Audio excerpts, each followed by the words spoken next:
Hello everyone, welcome to our story about a very special boy and a very silly goose. This is The Boy, the Goose, and the Sticky Situation. In a small village lived a boy named Jack. He was a kind and gentle soul, but his brothers often called him Silly Jack because he wasn't interested in finding fortune like they were. One day, Jack was in the woods when he saw a cold, hungry old man. Jack, with a kind smile, gave the man his only bread and a juicy apple.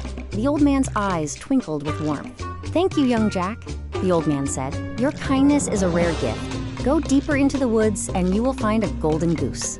Jack followed the man's advice, and there it was, the most beautiful goose he had ever seen. With feathers that shone like spun gold, he carefully scooped it up, feeling a wave of happiness. When he showed his brothers, they just scoffed. "A silly goose? We would have asked for a bag of gold," they teased, and went back to their own search for treasure. The next day, Jack's oldest brother, Thomas, saw the goose's golden feathers and thought, "What if those are real gold?" He reached out to pluck one and stuck fast. The second brother, Peter, came to help, but when he grabbed Thomas's arm, his hand stuck to his brother. Now they were both stuck to the golden goose.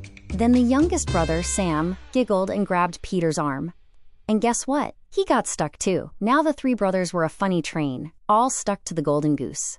The goose, with a cheerful honk, honk, waddled out of the yard and right into the village square, dragging the three brothers along for a merry chase.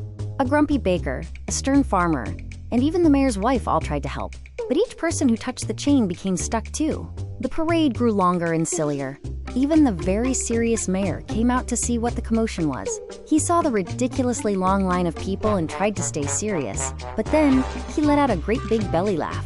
The mayor's laughter was so contagious that soon the entire village was roaring with joy.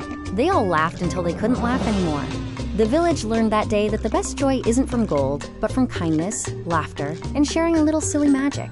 And Jack, who was once called Silly Jack, was now known as Kind Jack.